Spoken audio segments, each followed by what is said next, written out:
Olá, boa noite. Boa noite, sejam bem-vindos a mais uma Ecologia Educacional. Estou por aqui todas as quintas-feiras, todas as semanas, para vos falar um pouco mais sobre isto do que é ter uma maior consciência na educação dos nossos filhos, uma maior consciência e uma maior utilidade na comunicação com os nossos alunos. Estou aqui para vos falar sobre isto que é ecologia educacional. E a ecologia é exatamente esta fusão, este encaixamento de temáticas sobre a educação e sobre a comunicação, porque nós somos um ser social e a nossa base, não é? A forma como nós nos damos ao outro é através da comunicação, é com a comunicação. E por isso é tão importante falarmos um pouco mais sobre isto do que é comunicar, aprender um bocadinho mais sobre isto que é a infância e o que é que a criança necessita. Então hoje aquilo que vos trago é exatamente isto. Vamos falar sobre, ou melhor, o tema da autonomia e o tema da curiosidade, despertar na criança a curiosidade e a autonomia é um tema muito quase corriqueiro em relação à infância, em relação à criança. Ok, mas como é que nós conseguimos desenvolver, como é que nós conseguimos promover essa criatividade e esse gosto de querer fazer, essa autonomia de fazer sozinho na criança? Se o adulto não estiver preparado, não estiver consciente sobre essa intenção. Então hoje aquilo que vamos falar é sobre crianças, mas para adultos. Para ti que me estás a ouvir desse lado. Então aquilo que hoje vamos falar são quatro sugestões para tu próprio, enquanto adulto, poderes praticar aquilo que queres ensinar, aquilo que queres que a criança aprenda, aquilo que queres desenvolver na criança. Porque realmente nós somos o seu espelho, nós somos o seu exemplo. E nós devemos ser o primeiro a dar exatamente esse exemplo, certo? Isso mesmo. Então aquilo que vos trago hoje é exatamente, são 3 dicas, 3 ideias, 4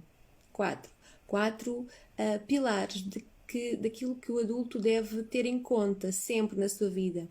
Se quer desenvolver na criança exatamente a autonomia e essa curiosidade.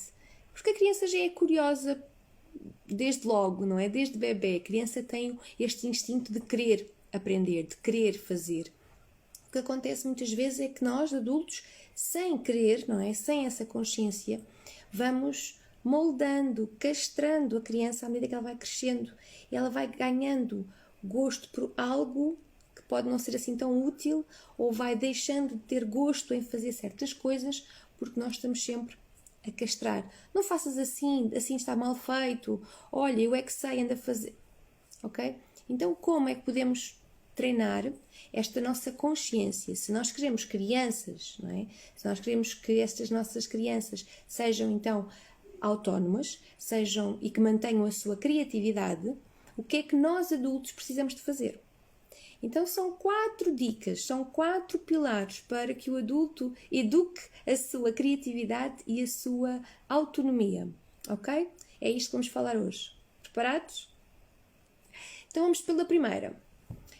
A primeira ideia que o adulto deve ter em mente é que deve confiar naquele ser que é a criança.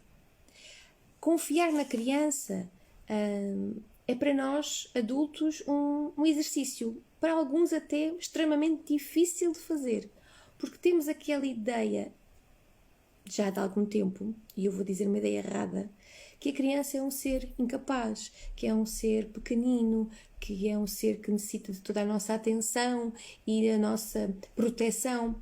Sim, mas também necessita que nós confiemos nela e nas suas capacidades. Porque a criança, como eu vos disse há pouco, nasce já com este querer em aprender, este querer fazer. Ela olha à volta para ver o que é que pode explorar, onde é que pode ir, e vai gatinhando e vai rolando, ok?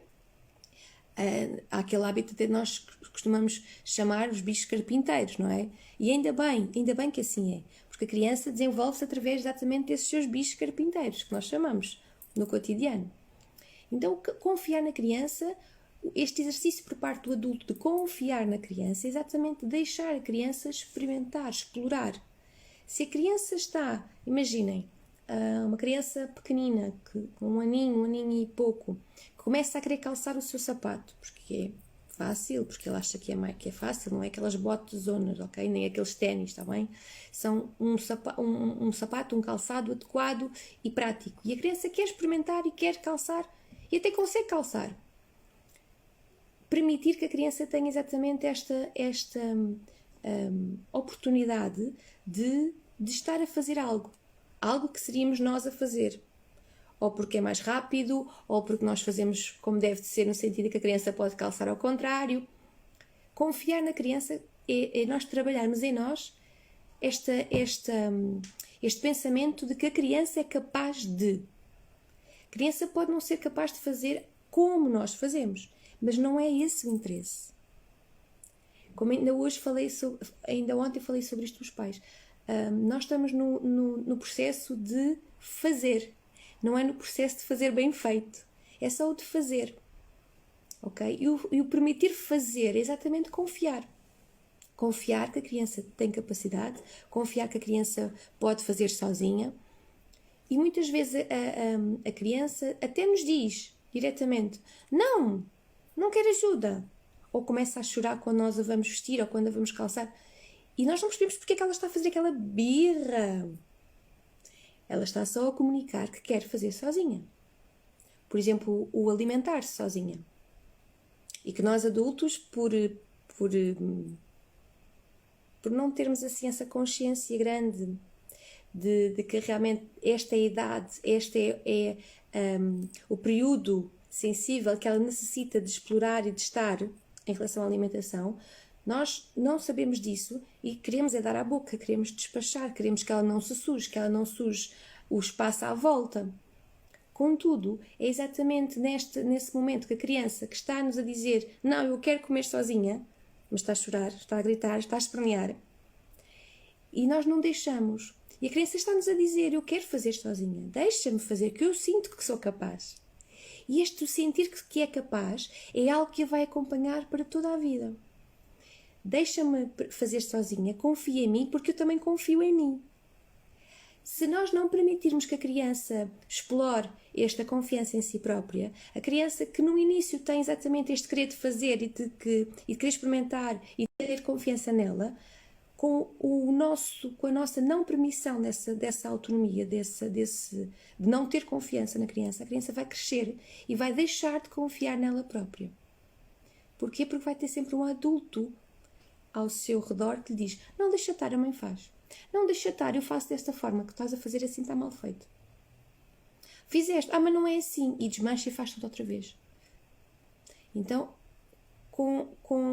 não tendo a consciência sobre que é necessário confiar na criança para que ela se torne capaz, autónoma ainda mais, vamos chegar depois a crianças e a jovens que não conseguem lidar com desafios sozinhos e nós, adultos, perguntamos: mas como? Como é que estes miúdos chegaram até aqui e não sabem tomar decisões? Como é que só fazem porcaria na escola? Como é que não sabem diferenciar situações e atuar sobre essas situações? Como não? Porque não lhes foi permitido, em criança mais pequenina, em bebê, esta confiança, que é um exercício que o adulto deverá treinar, para que a criança tenha exatamente essa capacidade, essa autonomia, não é capacidade, a autonomia e a curiosidade de querer fazer. Então é necessário, logo como base, este exercício por parte do adulto, confiar na capacidade da criança, seja ela de que idade for, desde pequenininha, desde bebezinha, ok? Claro que há sempre crianças que têm certo temperamento, então há aquelas mais ativas e dinâmicas, que têm mais rapidamente se consegue perceber que querem fazer sozinhas, que são mais ativas, ok? Claro que há outras crianças que são mais tranquilas, mais observadoras, que necessitam então de maior espaço, maior sensibilidade para que o adulto perceba que tem que confiar nela. Então, tudo isto é um jogo muito bonito que se chama conhecer um jogo muito bonito que se chama observar. Então, o adulto, a primeira coisa que deve, além de pensar sobre estes pilares que estamos aqui a falar, comecei pelo primeiro, a confiança, o observar e o conhecer a criança é a base de tudo na relação. Boa noite, um chazinho para essa voz. Olha, hoje não tomei o meu chá, tens toda a razão, mas agora também já não vou tomar. Agora já não posso, só se for assim um de gengibre ou isso assim. Mas sim, fica a dica, tá? Fica a dica. E agora com a entrada do inverno, do outono, tenho tomado, sim senhor, todos os dias, porque me faz bem, porque eu não tomo café. Então eu preciso de outra fonte de vitalidade. Então, este primeiro pilar, que é confiar na criança, é um exercício que nós adultos temos que fazer. Se queremos realmente ter, não é, no futuro, crianças, alunos com esta capacidade de ser autónomo, de ter curiosidade, de querer aprender, é necessário também que o adulto faça este jogo, não é? Este jogo na sua cabeça, este jogo mental, no sentido de se preparar. Então, se quero promover algo na criança, tenho que me preparar também. Não é? É necessária essa preparação, é necessária essa consciência. Então, a primeira é exatamente o confiar na criança. Confiar nas capacidades, nas habilidades que a criança tem e demonstra. E é necessário ter esta sensibilidade para perceber, porque a criança não nos vai dizer assim como eu estou a falar convosco, olha, deixa-me fazer sozinho, faz favor. Olha, eu quero me vestir sozinha. Crianças com um aninho não nos vão conseguir dizer por palavras isso. Então, nós temos mesmo que observar para a conhecer, para perceber o seu temperamento, para perceber a sua forma de estar, para perceber como é que ela se relaciona com os outros. Ok? Então, este é o primeiro pilar. Boa? É o primeiro exercício que o adulto deverá fazer. Vamos então para o segundo. O segundo fala-nos do ambiente que o adulto deverá preparar para receber uma criança. Tanto em casa como na escola. Não é? Nós em casa fazemos todo o enxoval, preparamos toda a nossa mobília de casa, ou não, por exemplo. Eu não mudei assim tanta coisa, está bem? Mas é toda uma preparação, não é, do ambiente em relação à chegada daquela criança. Professores, não é, os docentes, preparam toda a sala de atividade para receber aquele grupo de alunos, tendo em conta a sua faixa etária, tendo em conta se já conhece o grupo ou não, tendo em conta aquilo que se calhar poderão ir a desenvolver neste futuro ano letivo, tendo em conta que já conheceu aquele grupo, ou se é um grupo novo, não é? Há todo um processo de preparação do ambiente, certo? Mas existem vários tipos de ambiente. E é muito bonito quando nós paramos para pensar sobre o ambiente, não no sentido só físico, que também é importante, e nós todos, quem tem filhos, já percebeu que existem muitos utensílios domésticos que a criança adora explorar e que prefere aos bonecos de plástico ou jogos de plástico com muitas luzes ou com muitos sons, são capazes de mexer na altura, mas depois rapidamente perdem o interesse. Por que razão? Porque a criança quer sentir que pertence à realidade. E a realidade da casa, a realidade da vida doméstica, são exatamente molas da roupa, são exatamente as panelas, os tachos. Eu lembro perfeitamente o meu Miguel fazer carreirinhos e fazer não só as corridas de carros com as molas, mas também ele separava por cores, ele jogava a bola com as molas da roupa, fazia como se fossem as molas jogadores. Aquilo para ele era super interessante porque era uma coisa que via a mãe também utilizar. Isto para vos falar de que a preparação do ambiente, e quando nós pensamos na preparação física, não é? Do ambiente físico, a criança não necessita de muita quantidade. A criança necessita de qualidade e de perceber que esse utensílio, que esse brinquedo, que para ela é um brinquedo, é útil para alguma coisa. E se aquele adulto está a utilizar, aquele adulto de referência, mãe, pai, manos, se aquele adulto está a utilizar, é porque realmente é uma coisa boa. É algo que faz parte. Então eu quero também fazer. Eu quero fazer igual ao adulto. É através do exemplo que a criança vai crescendo e vai aprendendo coisas novas, certo? Então é exatamente isso que nós temos que pensar quando estamos a preparar este ambiente físico em relação à casa, em relação à sala de atividade. A criança vai querer mexer, vai querer explorar, sem necessitar de estar constantemente a pedir autorização ao adulto. Isso é a base da autonomia. A criança poder explorar sem perigo, sem nós nos estarmos a preocupar se vai existir lá algo que a magoou. Ok? Então, tudo isto é pensado para que a criança se consiga movimentar com uma maior autonomia, utilizando o que está à sua volta. Jogos, cadeiras pequenas, mesas pequenas, como falava Maria Montessori muito bem, não é? Então, tudo isto é a preparação do ambiente físico. Ótimo. Sabendo que há toda uma base segura e protetora em relação àquilo que a criança poderá mexer e explorar sem perigo, ok?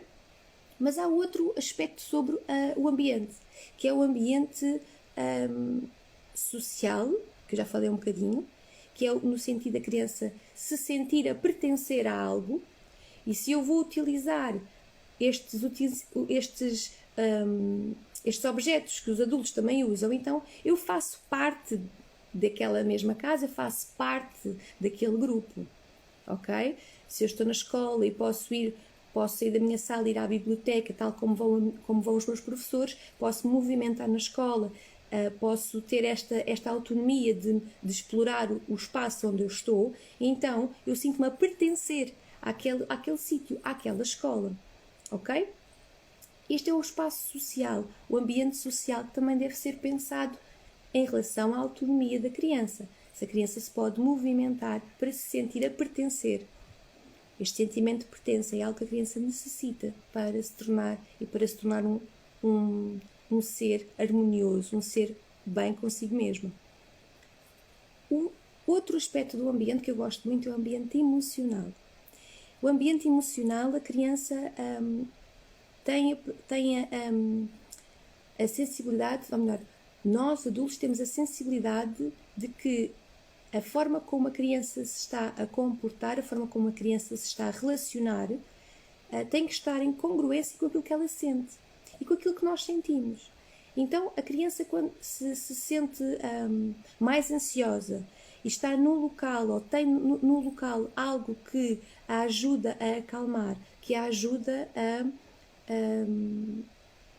estar mais serena com ela própria, é um ambiente que está também a pensar e a querer desenvolver um ambiente limpo, seguro, no seu aspecto mais emocional, ou seja, um ambiente que também trabalha o aspecto emocional.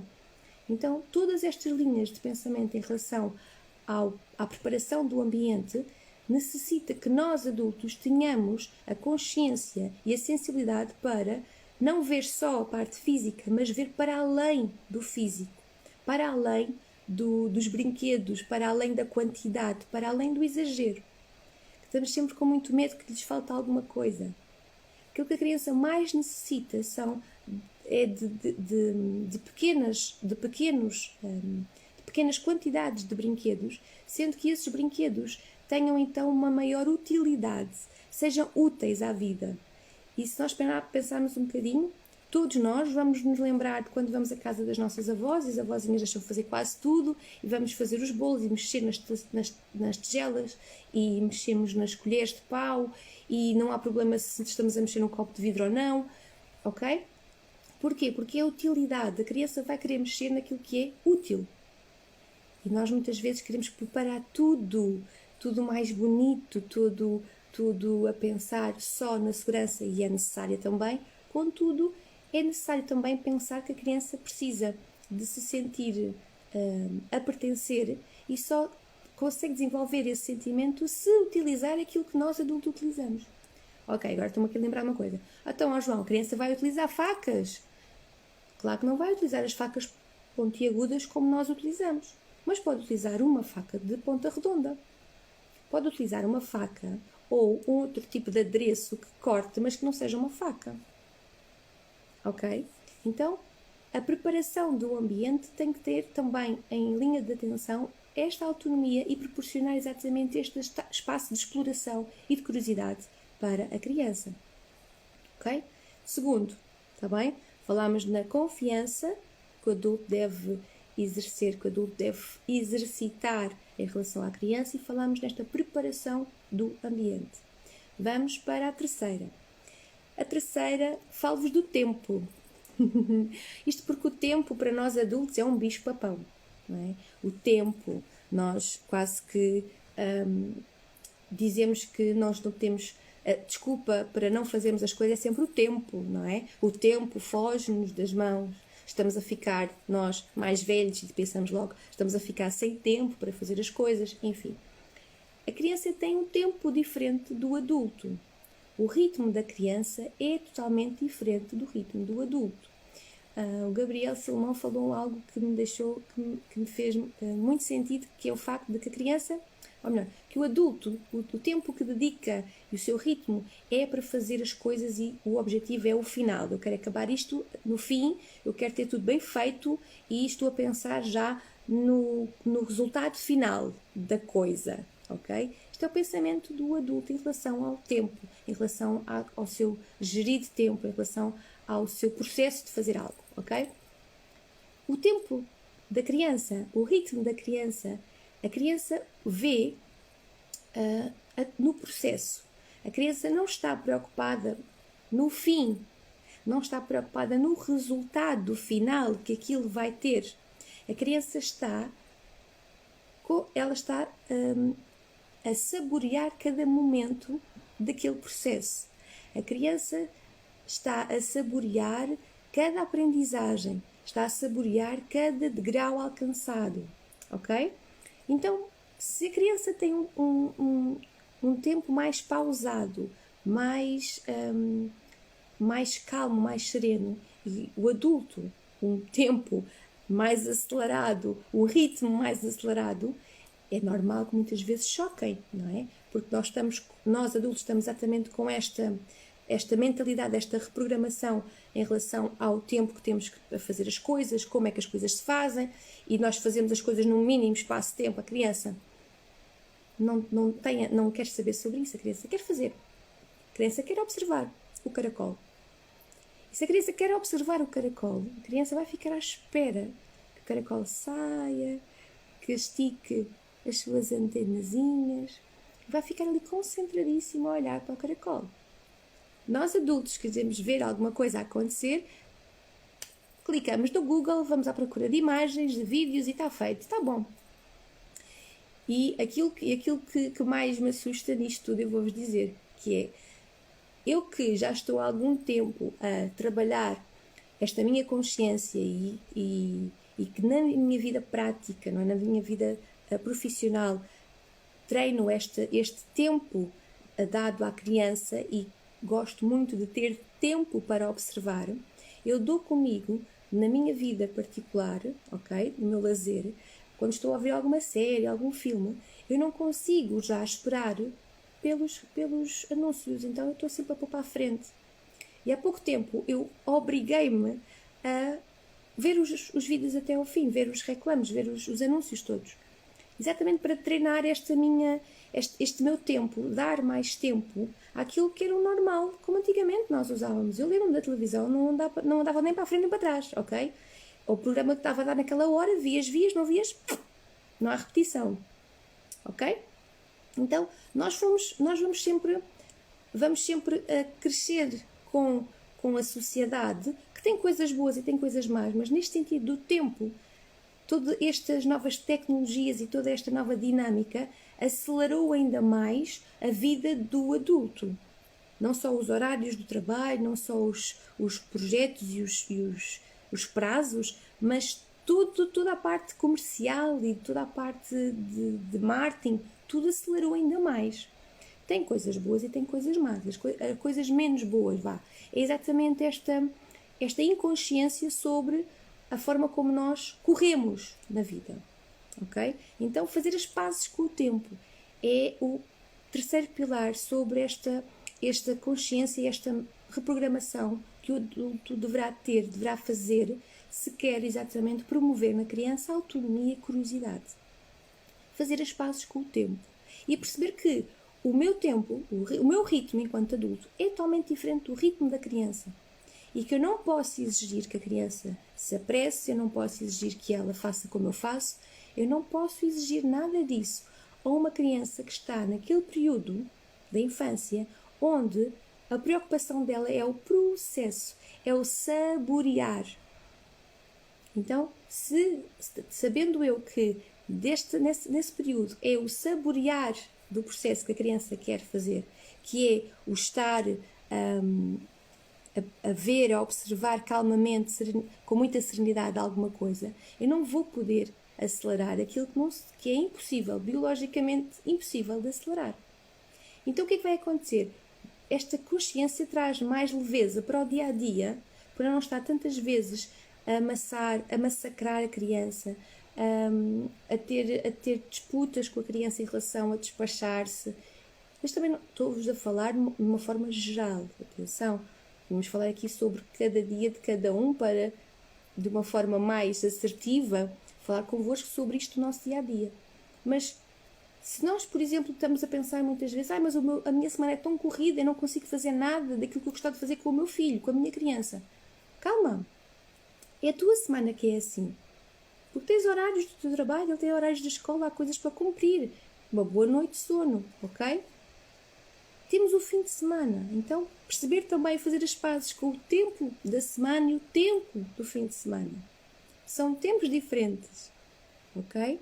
Então fazer as pazes com o tempo é o terceiro pilar para o exercício, para educar, como educar o adulto para a autonomia e a curiosidade. Fazer as pazes com o tempo, ok? E por último, treinar. Eu acho que é muito interessante o treinar não é contentamento, deixa-me cá ver uma palavra, treinar o encantamento, sabem? Treinar o deslumbramento sobre algo.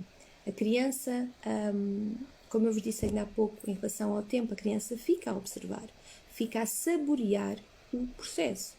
Então, o quarto pilar é exatamente este treino de ficar extasiado com aquilo que acontece no dia a dia, ficar extasiado com situações, com acontecimentos de natureza, com uma boa exposição de pintura, com algo que nós gostemos muito.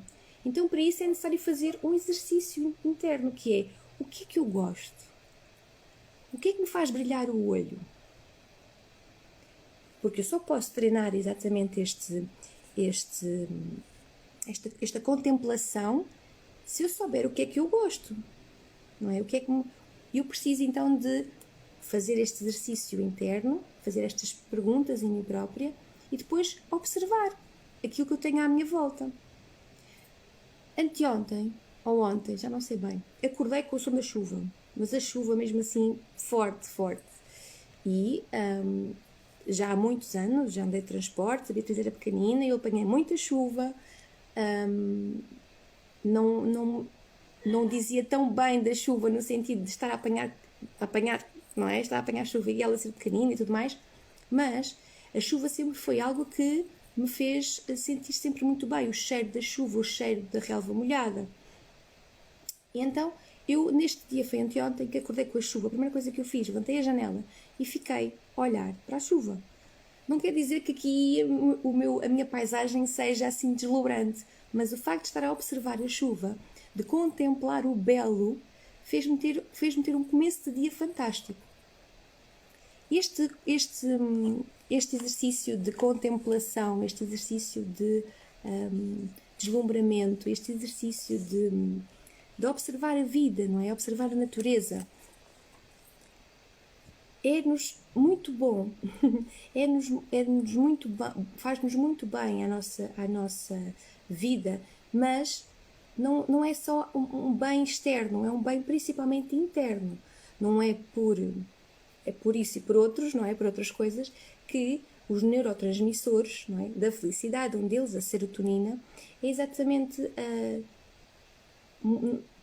disputado ou desenvolvido com esta contemplação do belo. Faz-nos sentir bem, faz-nos sentir serenos. Claro que vamos levar assim ao extremo, leva-nos à passividade. Contudo, com esta vida tão corrida que o adulto tem, é exatamente disto que ele necessita, deste momento de contemplação, deste momento de saborear as pequenas coisas, saborear as nossas pequenas vitórias, saborear os nossos pequenos luxos da vida. E se nós olharmos para a nossa vida, temos muitos luxos que não vemos como luxos, vemos como coisas adquiridas, que não são. Que não são. Então este contemplar o belo não é só um exercício bom emocionalmente, não é só um exercício para depois conseguir promover na criança a autonomia e a curiosidade, mas é um exercício muito bom a nível biológico. Nós temos neurotransmissores, tal como vos falei, da serotonina, que é exatamente esse sentir-se bem. O nosso corpo necessita de se sentir bem e que nós podemos exercitar isso com contemplação de algo belo, com o contemplar da natureza, com o contemplar e saborear de cada momento do processo, tal como as crianças fazem. Para assim conseguirmos desacelerar esta nossa vida tão corrida, esta nossa sede de chegar ao fim. Depois, quando chegamos ao fim, temos sempre aquela sensação que podíamos ter feito coisas diferentes. Se nós formos mais devagar, se nós observarmos mais, se nós contemplarmos aquilo que está à nossa volta e saboreamos o momento, talvez quando chegarmos então ao final, possamos ter uma sensação de bem-estar, uma sensação de dever cumprido ou de vida cumprida, não é? Estes são então os 4 pilares do adulto que se sabe educar para a sua autonomia, para a sua curiosidade e dessa forma desenvolver na criança exatamente essa mesma autonomia e essa mesma curiosidade. Porque se nós necessitamos e se nós queremos trabalhar para termos filhos, alunos autónomos, capazes, ativos, é necessário trabalhar primeiro em nós. É necessário fazer este exercício interno de como fomentar isso nas nossas crianças. E estes são os quatro exercícios que nos ajudam exatamente a ter essa consciência, a ter essa preparação para estar com a criança e desenvolver com ela a sua autonomia e desenvolver com ela a sua curiosidade. Espero que vos faça muito sentido esta live, que partilhem por mais famílias, que partilhem por mais pessoas,